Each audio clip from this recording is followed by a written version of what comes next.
আসসালামু আলাইকুম। Quantum academic and admission প্ল্যাটফর্মের পক্ষ থেকে আমি মোহাম্মদ ইমরান স্যার তোমাদের সকলের সামনে উপস্থিত হয়েছি সুপার স্পেশাল এইচইসি পদার্থবিজ্ঞান দ্বিতীয় পত্রের চমৎকার ক্লাস উপহার নিয়ে। আজকে আমরা পদার্থবিজ্ঞান দ্বিতীয় পত্রের ফার্স্ট লেকচারে উপস্থিত। তো আজকের ফার্স্ট লেকচারে আমরা প্রাথমিকভাবে পদার্থবিজ্ঞান দ্বিতীয় পত্রের জন্য একটু গাইডলাইন দেওয়ার চেষ্টা করব। এরপর পরই আমরা চলে যাব আমাদের মূল ক্লাসে ইনশাআল্লাহ। তো আমাদের পদার্থবিজ্ঞান দ্বিতীয় পত্রে মোটামুটি 11টা অধ্যায় আছে। তো আমাদের সবগুলো অধ্যায় সিকিউর জন্য এবং এমসিকিউর জন্য কিভাবে কানেক্টেড বা কতটুকু ইম্পর্টেন্ট সেটা আমরা একটা স্পেশাল চার্ট দেখলেই বুঝতে পারবো। তো ক্লাসটা শুরু করার পূর্বে আমি তোমাদেরকে বলি, তোমরা যারা যারা পদার্থবিজ্ঞান দ্বিতীয় পত্রের যে বইটা কিনবা সেটা হচ্ছে ডক্টর শাহজাহান তপন স্যারের বই। আমি তোমাদেরকে এই মুহূর্তে বইটার ছবি দেখাচ্ছি, এই বইটাই সবাই কিনবা। এই হচ্ছে সেই বই, পদার্থবিজ্ঞান দ্বিতীয় পত্র প্রথম পত্র, একই লেখকের বই কিনবা। লেখকের নাম হচ্ছে ডক্টর শাহজাহান তপন স্যার। পদার্থবিজ্ঞান দ্বিতীয় পত্র হোক বা প্রথম পত্র হোক, যেটাই হোক তোমরা এই বইটাই কিনবা, এই লেখকের বইটাই কিনবা, ডক্টর শাহজাহান তপন স্যার। প্রথম পত্রের বইটা দেখতে আকাশি কালার, দ্বিতীয় পত্রের বইটা দেখতে লাল কালার, ঠিক আছে? যদি কেউ চাও যে স্যার আমি এই বইটা কিনতে চাই না, আচ্ছা বিথি আসছে কিনে আনছে, থ্যাংক ইউ। যদি কেউ বলো যে স্যার আমি এই বইটা কিনতে চাই না, আমি কিনতে চাই ইসহাক স্যারের বই, তাহলেও চলবে, কোনো সমস্যা নাই। হ্যাঁ, রিয়াজ বলছো ইসহাক স্যারের বই আছে, ওকে চলবে। যদি তোমরা ইসহাক স্যারের বই কিনো তাহলেও চলবে, যদি চাও ডক্টর শাহজাহান তপন স্যার বই কিনবো তাহলেও চলবে, তবে দুইটার যে কোনো একটা কিনবা। যদি দুইটাই কিনতে পারো সবচেয়ে ভালো, যদি না পারো যে কোনো একটা কিনবা, হয় ইসহাক স্যারের বই কিনবা বা তপন স্যারের বই কিনবা। এটা হচ্ছে বই কেনার স্পেশাল সাজেশন। তো আমাদের এই ক্লাসে তেজস্ক্রিয় ব্যাচের যে স্টুডেন্ট তার নাম হচ্ছে মিম কয়দিন পর কলেজে ভর্তি হবে ইনশাল্লাহ। ও এসএসসি 26 ব্যাচের স্টুডেন্ট, এইচএসসি 28। তো আজকে আমাদের সাথে ক্লাসে জয়েন করছে, খুশি হলাম। তো আমি লিখে রাখছি স্ক্রিনে মিম তেজস্ক্রিয় ব্যাচ, হ্যাঁ তো দেখছে সবাই। তো মিম তোমাকেও বলি, ফিজিক্সের বই যখন কিনবা অবশ্যই এই লেখকের বইটাই কিনবা, ওকে? আচ্ছা, তাহলে চলো আমরা এখন, আচ্ছা স্যার, হ্যাঁ তাহলে চলো আমরা এখন আমাদের পরবর্তী অংশ নিয়ে আলোচনা করি। আমাদের কিন্তু প্র্যাকটিস করতে হবে। বই তো কিনবো আমাদের শেখার জন্য, জানার জন্য, বেসিকটা বই থেকে স্ট্রং হবে, কিন্তু আমাদের প্র্যাকটিস তো করতে হবে। আমি কিন্তু গতকাল রাত্রে তোমাদের যখন পড়াইছিলাম বায়োলজি ক্লাসে বলছিলাম প্র্যাকটিস করার জন্য কিন্তু অবশ্যই আমাদের একটা গাইড লাগে বা টেস্ট পেপার বা সাপ্লিমেন্ট লাগবে। এখন আমরা কোনটা কিনবো, কোন গাইড টেস্ট পেপার বা সাপ্লিমেন্ট কিনবো? তো সহজ উত্তর হচ্ছে, যদি চাও যে স্যার আমি রয়্যাল প্রকাশনীর গাইড কিনতে চাই সায়েন্সের বিষয়গুলো, ফিজিক্স কেমিস্ট্রি ম্যাথ, কিনতে পারো। অথবা যদি চাও যে স্যার আমি নিউটন কিনবো, সেটাও কিনতে পারো। আমি তোমাদের দুইটা গাইডের নাম বললাম, একটা হচ্ছে রয়্যাল গাইড, যেটা হচ্ছে এই যে বর্তমানে আমার সামনে, এটা হচ্ছে রয়্যাল গাইড, আর একটা হচ্ছে নিউটন গাইড। এই দুইটা যে কোনো একটা গাইড কিনলেই হবে, তবে কিনতে হবে, গাইড কিনতেই হবে, কারণ প্র্যাকটিস করতে হবে। প্র্যাকটিস করার জন্য গাইড, টেস্ট পেপার, সাপ্লিমেন্ট সাথে থাকতেই হবে, ওকে?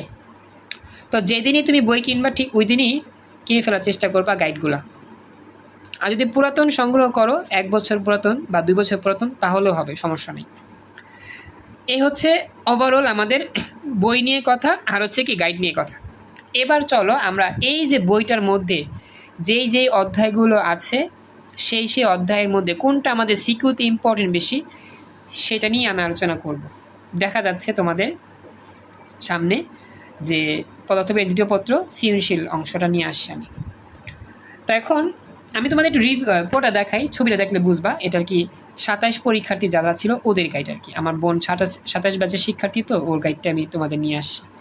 এখানে আমাদের 2015 সাল থেকে 25 সাল পর্যন্ত বোর্ড প্রশ্ন উত্তর সহ দেওয়া আছে প্রতিটা অধ্যায়ে। এ হচ্ছে আমার রয়্যাল গাইডের ওভারভিউ।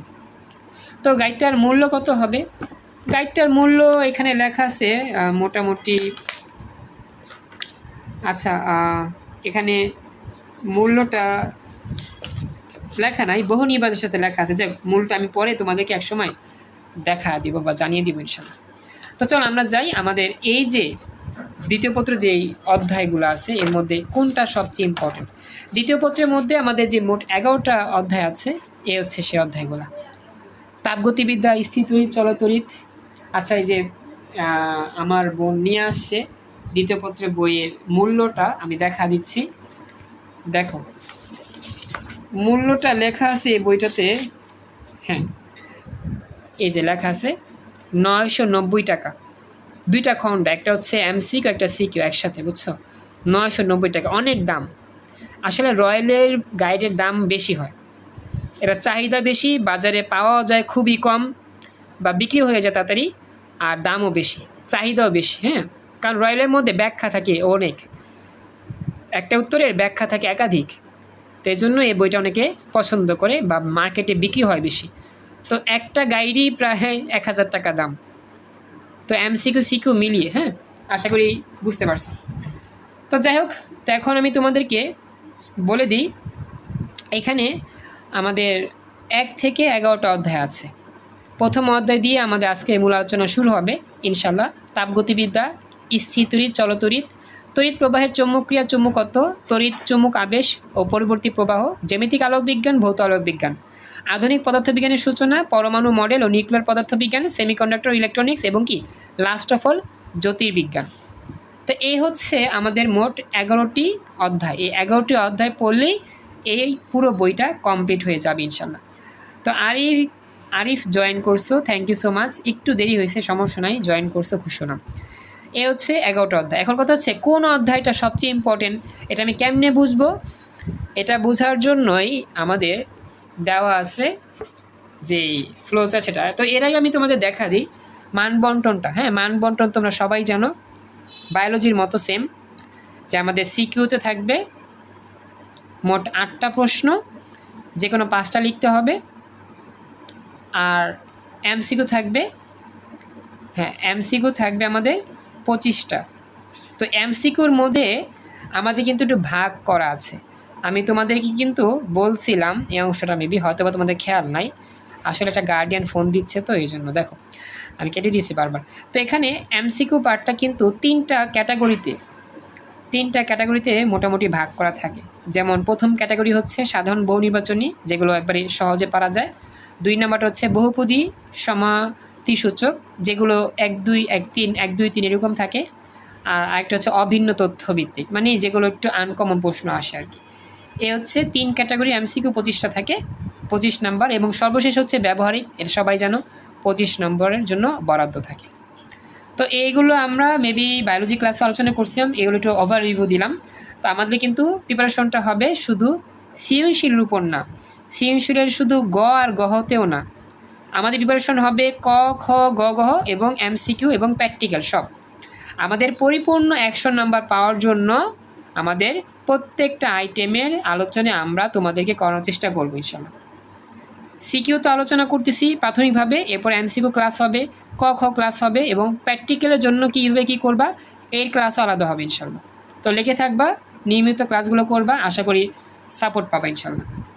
ওকে, তাহলে আমি চলে যাচ্ছি আমাদের সাজেশন, যেই সাজেশনটা আমাদের প্রত্যেকে জানতে হবে, অর্থাৎ আমাদের এই 11টা অধ্যায়ের যে ওভারভিউ, এই হচ্ছে সেই জিনিসটা যেটা আমাদের দেওয়া আছে এই রয়্যাল প্রকাশনীর যেই গাইড, সেই গাইডের মধ্যে। সবাই কি দেখতে পাচ্ছ? এই স্পেশাল সাজেশনটা দেখা যাচ্ছে সবার এখানে? কথা বলতে হবে প্লিজ। অধ্যায়ভিত্তিক বোর্ড প্রশ্নগুলির বিশ্লেষণ দেখতে পাচ্ছেন?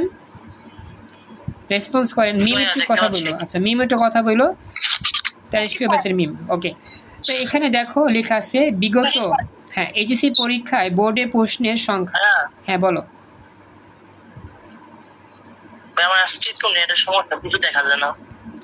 আচ্ছা, ক্লাস রেকর্ড চলতেছে আরিফ, ক্লাস রেকর্ড দেখে নিবা, যদি সমস্যা বেশি থাকে আপাতত কষ্ট করে ম্যানেজ করো। আচ্ছা, যেখানে বলতেছিলাম, তো এই যে আমাদের মনে করো যে বিগত 2015 থেকে 2025 সাল পর্যন্ত যতগুলো বোর্ড পরীক্ষায় প্রশ্ন আসছে এই পদার্থবিজ্ঞান দ্বিতীয় পত্রে, প্রতিটা অধ্যায় ভিত্তিক এটা একটা স্পেশাল চার্ট দেওয়া আছে। তো দেখতে পাচ্ছ যে এইখানে সর্বোচ্চ এগুলো কলাম, এই যে সবুজ কলাম, হলুদ কলাম, কালো কলাম, নীল, আকাশি, বেগুনি, লাল, সবুজ, এগুলো দেওয়া আছে। এখন দেখো তো সর্বোচ্চ কলামের নাম্বার কত, এখানে সবচাইতে বেশি কোন কলামের নাম্বারটা তুমি দেখতে পাচ্ছ, বলো তো কোন কলামটার মানে সর্বোচ্চ ভ্যালু? সবুজ। আচ্ছা, এই সবুজটা কত নং অধ্যায়ের? নিচে অধ্যায় লেখা আছে, অধ্যায় দেখে বলো। ভেরি গুড, প্রথম অধ্যায়। এই যে অধ্যায় আমরা আজকে পড়বো ইনশাল্লাহ, প্রথম অধ্যায়। দেখছো তো প্রথম অধ্যায় থেকে কতগুলা প্রশ্ন আসে? 90টা প্রশ্ন আসে। বিগত 2015 থেকে 25 সাল পর্যন্ত 90টা সিকিউই প্রশ্ন আসে। তো কত ইম্পর্টেন্ট এই অধ্যায়টা, জাস্ট ওয়াও। 90টা, মানে এই অধ্যায়টা শেষ করতে সময়ও লাগে প্রচুর, অনেক অনেক টপিক, আর প্র্যাকটিস তো প্রচুর, হিউজ পরিমাণ। এটা হচ্ছে 1 নম্বর অধ্যায়, এটা হচ্ছে কি 1 নম্বর অধ্যায়, বুঝতে পারছো? এরপরে তোমরা দেখো যে পরবর্তী যেই 90-এর পরের যেই ডিজিট সেটা কোনটা, নিচের দিকে 90-এর পরে কাছাকাছি কোনটা? তোমরা একটু বলো, গেস করো, আমি তো তোমাদের সব দেখাচ্ছি, দেখে দেখে উত্তর দাও।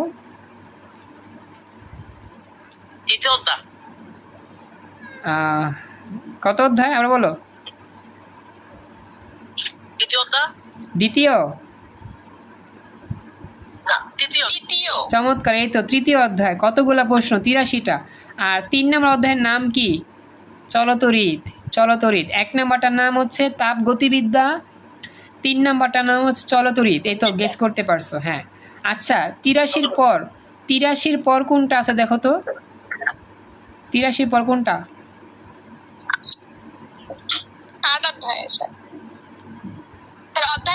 ভেরি গুড, এই যে অধ্যায় 8, 82, এই যে অধ্যায় 8। এই 8 নাম্বার অধ্যায়ের নাম হচ্ছে আধুনিক পদার্থবিজ্ঞান। হ্যাঁ, ওই যে E=mc², টাইম ট্রাভেলের যে অধ্যায়, টাইম ট্রাভেল, ওই অধ্যায় আর কি। আচ্ছা, এরপরে কোনটা আছে? 82-র পরে, 82-এর পর কাছাকাছি কোনটা আছে? 10 নম্বর অধ্যায়, সেমিকন্ডাক্টর ইলেকট্রনিক্স। 10 নম্বর অধ্যায় সেমিকন্ডাক্টর ইলেকট্রনিক্স, যেটা আমরা যে ফ্যান, জেনারেটর, ফ্রিজ এগুলো করি। আচ্ছা, এরপরে পরবর্তী, এরপরে কোনটা আছে? এরপরে দেখতে পাচ্ছ তোমরা দ্বিতীয় অধ্যায়। গুড, স্থির তড়িৎ। হ্যাঁ, দ্বিতীয় অধ্যায় স্থির তড়িৎ, এটাও খুব ইম্পর্টেন্ট। 73-এর পরে কোনটা আছে? 73-এর পরে হচ্ছে আমাদের এই যে 9, এই যে এটা 9, যেটাকে বলা হয় আমাদের পরমাণু মডেল ও নিউক্লিয়ার পদার্থবিজ্ঞান। পরমাণু মডেল, নিউক্লিয়ার পদার্থবিজ্ঞান, ওকে, 9 নাম্বার। এরপরে কোনটা আছে দেখো তো? এরপরে আছে আমাদের 7ম অধ্যায়, ভৌত আলোক বিজ্ঞান। ভৌত আলোক বিজ্ঞান। আচ্ছা, এরপরে কোনটা? এরপর হচ্ছে আমাদের এই যে 6ষ্ঠ অধ্যায়। এরপর হচ্ছে আমাদের এই যে এটা 4 নম্বর অধ্যায়। এরপরে 5 নাম্বার, এবং সর্বশেষ দেখো 11 অধ্যায় থেকে মাত্র একটা সিকিউ প্রশ্ন আসছিল বিগত এই বছরগুলোতে, মাত্র একটা। এই 1 থেকে 11 মধ্যে যতগুলো অধ্যায় আছে, 1 থেকে 11-তে যতগুলো টপিক আছে, আর এর মধ্যে সবচেয়ে কম পরীক্ষা আসে, মাত্র একটা প্রশ্ন আসে, এটা হচ্ছে 11 অধ্যায় থেকে, জ্যোতির্বিজ্ঞান। এই যে 4, 5, 6 এগুলো হচ্ছে চুম্বকের অধ্যায়, চুম্বক। আর 11 নম্বর অধ্যায় হচ্ছে জ্যোতির্বিজ্ঞান, আকাশ, নক্ষত্র, ব্ল্যাক হোল, এগুলো নিয়ে কাজ করে এই অধ্যায়টা। আর সবচেয়ে ইন্টারেস্টিং বিষয় কি জানো? এই 11 অধ্যায় থেকে কোনো বছরই বোর্ড পরীক্ষায় একটা প্রশ্ন হয় নাই।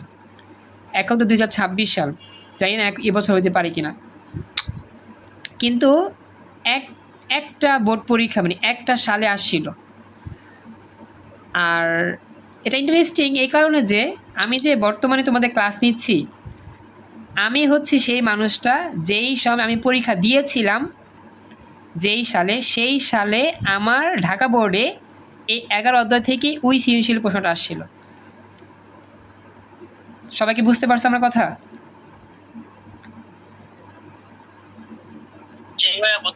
তো এই ইন্টারেস্টিং বিষয়টা তোমার সাথে শেয়ার করলাম। আর এটা হচ্ছে 2018 সালে 2018 সালে 11 অধ্যায় থেকে একটা সিকিউ প্রশ্ন আসছে ঢাকা বোর্ডে, আর আমি এইচএসসি ব্যাচ 2018। তো গল্পটা বলে দিলাম তোমাদের সাথে ক্লাস করতে করতে, ভালো লাগলো। আর একটা বিষয় বিশেষ কথা, করোনা মহামারীর কারণে আমরা সবাই জানি 2020 সালে এইচএসসি পরীক্ষা অনুষ্ঠিত হয়নি, যেটা ছিল কি অটো পাস এবং 100% পাস যেটাকে বলা হয়। তো এটা আমাকে জানাও। এই যে আমি পুরো দ্বিতীয় পত্রের ওভার রিভিউ তোমাদের দিলাম, এখানে কি কারো কোনো প্রশ্ন আছে? কোন কোন অধ্যায় ইম্পর্টেন্ট বেশি, কোনগুলো আমাদের ভালো করে পড়তে হবে, বুঝতে পারছো সবাই? কারো কোনো প্রশ্ন আছে? আচ্ছা, তো আমি আরেকটা কথা বলি, হয়তো বা একটু তোমরা এটা জানতেও পারো বা নাও জানতে পারো। এই যে 18 সালে যে পরীক্ষা দিয়েছিলাম আমি ঢাকা বোর্ড থেকে, আর আরেকজন দিনাজপুর বোর্ড থেকে পরীক্ষা দিয়ে ফার্স্ট হয়েছে, 18 সালের পরীক্ষার্থী ছিল। সে ছিল আনাস ফেরদৌস, হালকেস্টাইনের যে প্রতিষ্ঠাতা। এই যে তোর সিলেবাস শেষ হয়েছে, অনলাইন জগতে যার বকাবকি সবচেয়ে বেশি বাচ্চারা শুনছে একজনই। হ্যাঁ হ্যাঁ, আনাস ফেরদৌস। হ্যাঁ হ্যাঁ, আনাস পীর, যাকে সবাই চিনে। তো সেই মানুষটা আনাস পীর, যাকে তোমরা চিনো, হালকেনস্টাইন এর প্রতিষ্ঠাতা। হ্যাঁ, তো উনি যেই ব্যাচের শিক্ষার্থী এইচএসসি 18, আমিও সেই ব্যাচের শিক্ষার্থী এইচএসসি 18। তো আর কি আমি বলি, প্রতিটা ব্যাচকে এই গল্পটা বলি, এটাই ভালো লাগে আর কি। ওকে, তাহলে আমি বলি, আমরা এই যে ওভার রিভিউ তোমাদের দিলাম, এইখান থেকে আমরা মূলত আমাদের সেকেন্ড পেপারে যে জার্নিটা শুরু করব। প্রথমেই 1 দিয়ে শুরু করব, তারপরে 2, তারপরে 3, এরপরে আমরা চলে যাব এইখানে 7, 8, 9, 10। এই 7টা অধ্যায় আমি তোমাদের ভালো করে প্রাথমিকভাবে শিখা ফেলবো, দেন আমরা 4, 5, 6 যাব, লাস্টে গিয়ে আমরা শিখবো 11। এইভাবে আমি তোমাদের দ্বিতীয় পত্রের বইটা শেষ করার চেষ্টা করবো ইনশাল্লাহ। ওকে, তো একদিন আগে শিখলেও যা, একদিন পরে শিখলেও তা, কোনো সমস্যা নাই, শিখাতে হবে। তবে মনে রাখবা, ক্লাসগুলো খুব ইম্পর্টেন্ট। জমি ক্লাসগুলো যেহেতু নিচ্ছি, নিয়মিত ক্লাস করতে হবে, প্রত্যেকটা ক্লাসের বাড়ি কাজগুলো জমা দিতে হবে ডে বাই ডে, এবং মনোযোগ দিয়ে ক্লাসগুলো শেষ করতে হবে, এবং চেষ্টা করবা সকল ফ্রেন্ডদেরকে নিয়ে ক্লাস করার জন্য ইনশাল্লাহ। তো আমি এই 4 থেকে বিদায় নিচ্ছি। এখানে কি কারো কোনো প্রশ্ন আছে? থাকলে বলতে পারো। এনিওয়ান, কোনো প্রশ্ন আছে কি এখানে? না স্যার। ওকে, তাহলে চলো আমরা এখন মূল আলোচনায় চলে যাচ্ছি। আজকের ক্লাসে আমাদের যেই অধ্যায়, সেটা হচ্ছে তাপগতিবিদ্যা। এইবার আমরা তাপগতিবিদ্যা অধ্যায় শুরু করতে যাচ্ছি। সবাই ক্যালকুলেটর নিয়ে এসো, অঙ্কও করতে হবে, ক্যালকুলেশন বুঝতে হবে, এই জন্য আর কি। হ্যাঁ, ওকে, থ্যাংক ইউ সো মাচ। এতক্ষণ ধরে তোমরা একটা স্পেশাল পরামর্শ শুনেছো, গাইডলাইন শুনেছো। এখন আমরা আমাদের লেখাপড়া শুরু করতেছি। তো আমি তোমাদের যেভাবে পড়াবো তোমরা সবাই জানো, আমি প্রথমত টপিক ওয়াইজ করাই, নোট করে টপিকটা বুঝিয়ে দিই, লগে লগে আমি প্রমাণ দেখাই। অর্থাৎ এই যে পড়লাম, শিখলাম, কোথায় কাজে লাগছে বা লাগছে কি লাগেনি। তো সেই ধারাবাহিকতায় আমরা আমাদের আজকে প্রথম যে অধ্যায়, তাপগতিবিদ্যা অধ্যায় শুরু করতেছি। বেসিক থেকেই পড়াচ্ছি, টপিক বাই টপিক, এবং বাড়ি কাজ থাকবে, প্র্যাকটিস করব, বেশি বেশি মনোযোগ দিয়ে দেখতে হবে ক্লাস। কোথাও না বুঝতে পারলে লগে লগে প্রশ্ন করতে হবে। প্রাথমিকভাবে বলতেছি, স্ক্রিনটা কি ক্লিয়ার দেখা যাচ্ছে কিনা, সব কিছু ওকে কিনা আমাকে একটু জানালে আমি খুশি হতাম। সব কিছু কি ঠিক আছে? আমারটা দেখা যায় না, ওইটা মিম টাইপের একটা মেয়ে আছে, দেশীয় বেশ না কি যেন নাম ছিল, ওর স্ক্রিন দেখা যায়। আচ্ছা, মিমের আমি স্পিকার অফ করতেছি, নো সমস্যা, এবার দেখা যাবে। হ্যাঁ, এবার ঠিক আছে। ওকে, লেটস স্টার্ট। তাপগতিবিদ্যা অধ্যায়ের শুরুতে আমাদের যেই বিষয়গুলোকে জানতে হবে সেটা হচ্ছে এইটা। প্রথমত আমাদের এটা জানতে হবে, এমসিকিউ বলো, সিকিউ বলো, সব জায়গাতে আমার কাজে লাগবে, বেসিকের মধ্যেও কাজে লাগবে। প্রথম যে কথাটা দ্বারা আমরা শুরু করব সেটা হচ্ছে নিম্ন স্থির বিন্দু। নিম্ন স্থির বিন্দু খুব ইম্পর্টেন্ট, কথাটা খেয়াল রাখবা। তো নিম্ন স্থির বিন্দু কাকে বলে? যে তাপমাত্রায় বিশুদ্ধ বরফ গলতে শুরু করে তাকে নিম্ন স্থির বিন্দু বলে।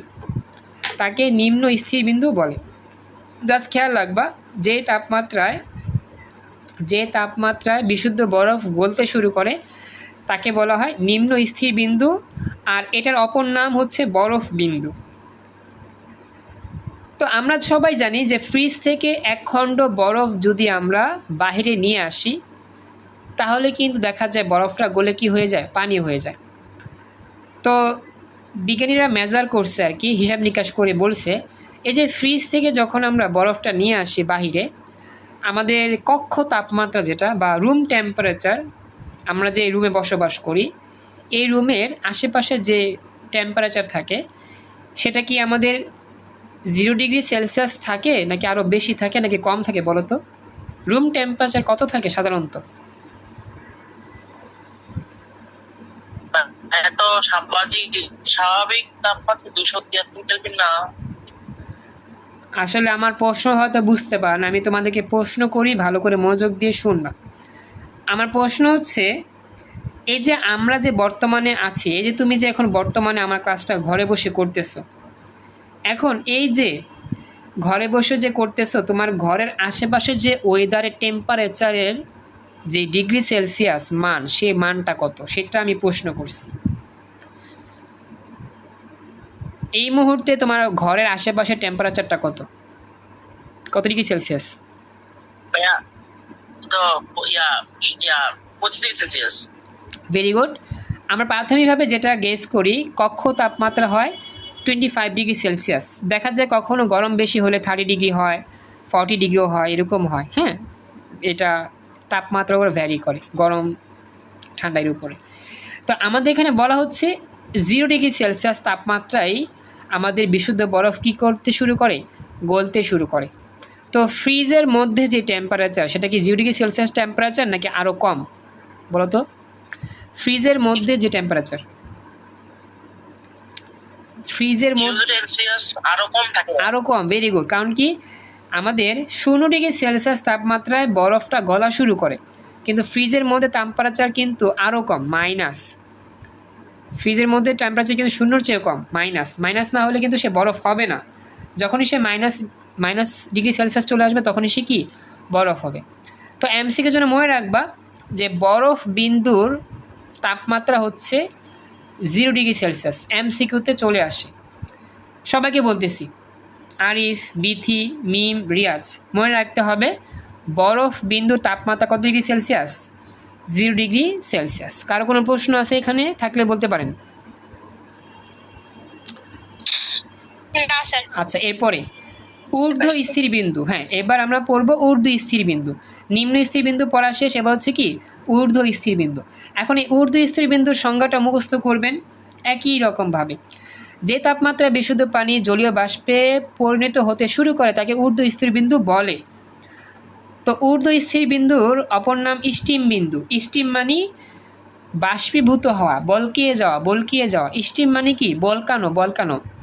যখন ভাত রান্না করো কি হয়, বলকায় না ভাতগুলা?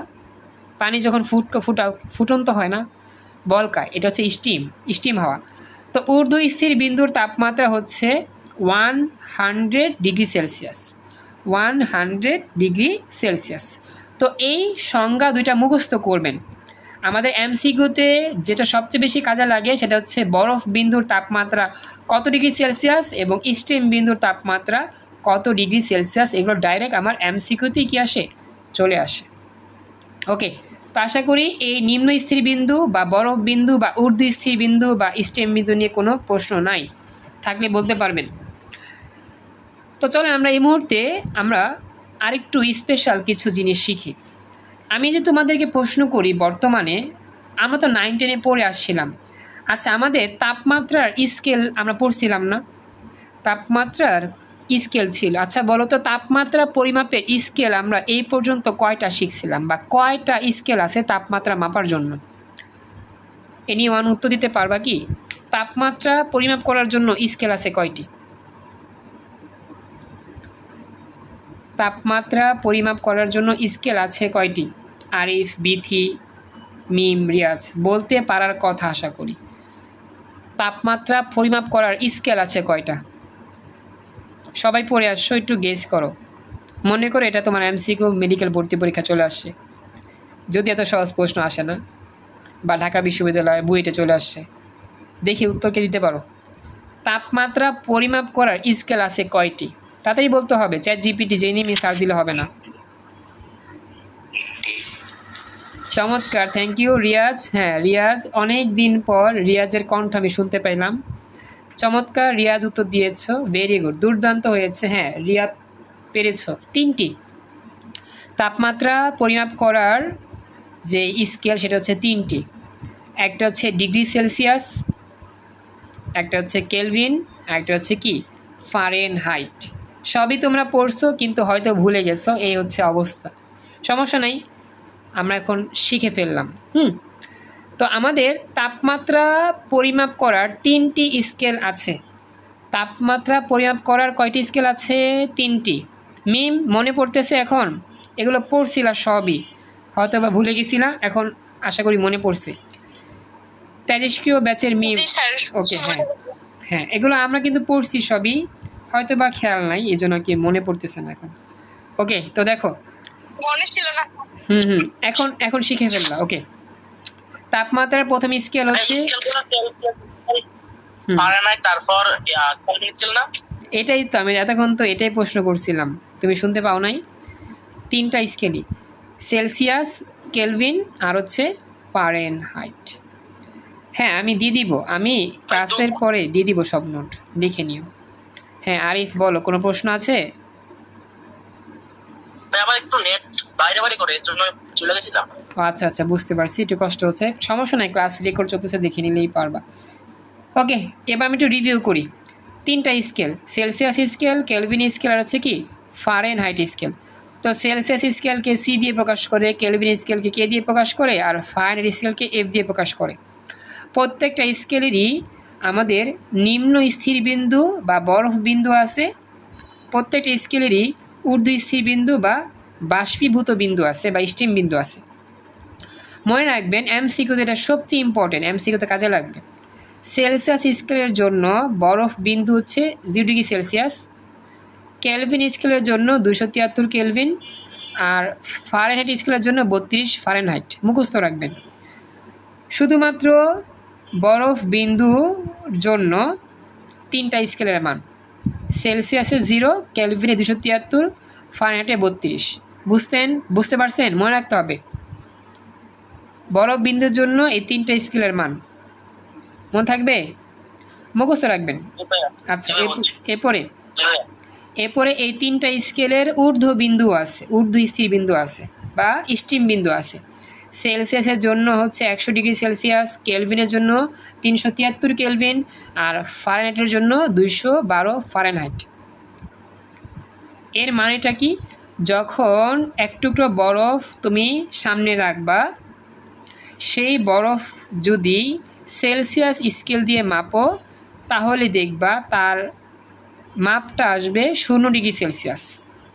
আর যদি ওই বরফটা কেলভিন দিয়ে মাপো, কেলভিন স্কেল দিয়ে, তাহলে তার মানটা পাবা 273 কেলভিন। আর ওই বরফ যদি ফারেনহাইট স্কেল দিয়ে মাপো, তাহলে তার মান পাবা 32 ফারেনহাইট। উদাহরণটা বুঝতে পারছো? জাস্ট একটা পদার্থ 3টা স্কেল দিয়ে মাপলে 3 রকম মান পাবা।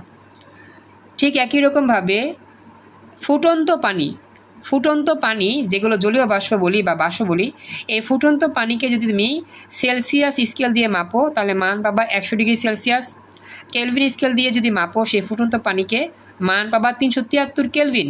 আর যদি ফারেনহাইট স্কেল দিয়ে মাপো, তাহলে মানটা পাবা কত? 212 ফারেনহাইট।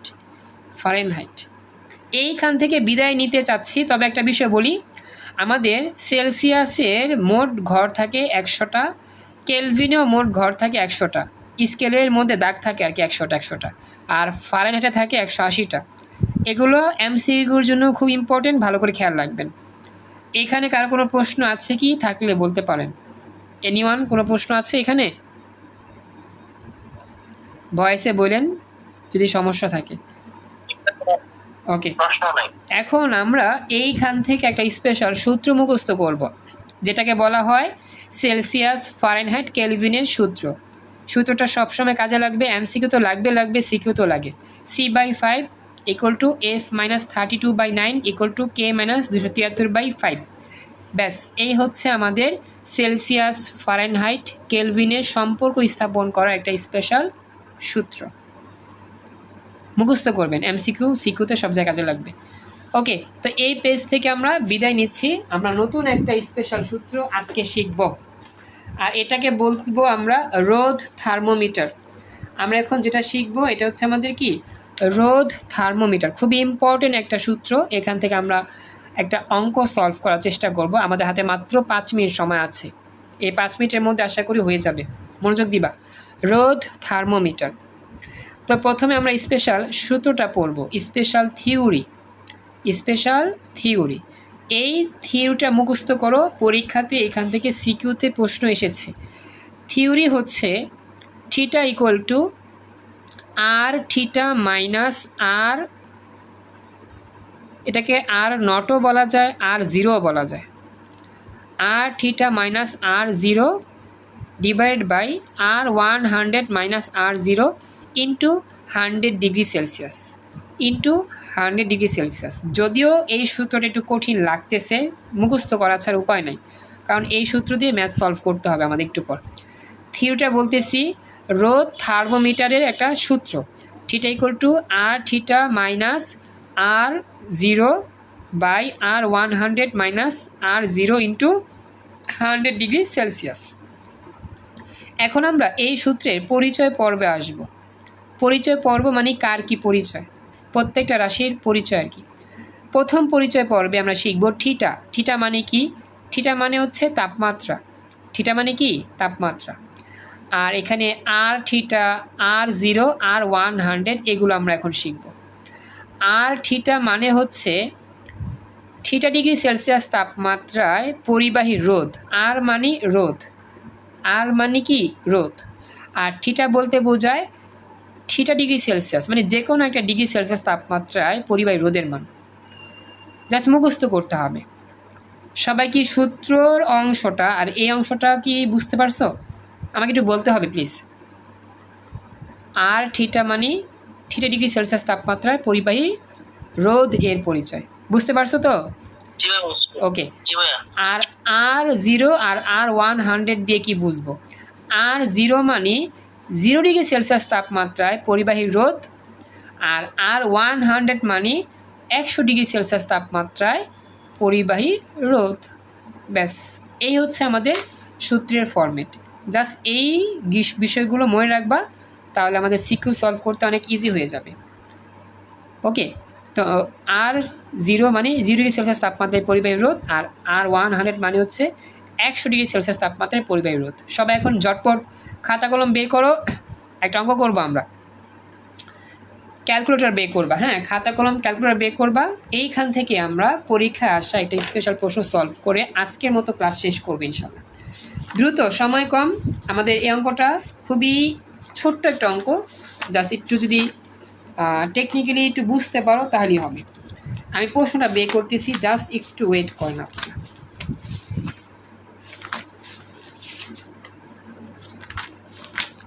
সবাই দ্রুত খাতা কলম বের করে নিয়ে আসো। হ্যাঁ, তো এই প্রশ্নটা আমাদের এসেছিল বরিশাল বোর্ড 2025 সালে। আমি তোমাদেরকে একটু ঢেকে রেখে দেখাবো, তাহলে তোমরা ইজিলি বুঝতে পারবা। দেখো, একজন শিক্ষার্থী, হ্যাঁ দেখা যাচ্ছে আশা করি। প্রশ্ন পড়ি আমরা, এটা উদ্দীপকের প্রশ্ন আর কি, জাস্ট আমরা উত্তর করব যতটুকু সম্ভব দেখে দেখে বোঝার চেষ্টা করব। একজন শিক্ষার্থী, আচ্ছা এই প্রশ্নটা, সরি এটা না, দুঃখজনক বিষয়, আমি একটু ভুল প্রশ্ন ধরছি, সরি ফর মিস্টেক। এই হচ্ছে আমার প্রশ্ন, এই যেটা, এই যে দেখো খেয়াল করো, এটা আমাদের আসছে ময়মনসিংহ বোর্ড 21 সালে।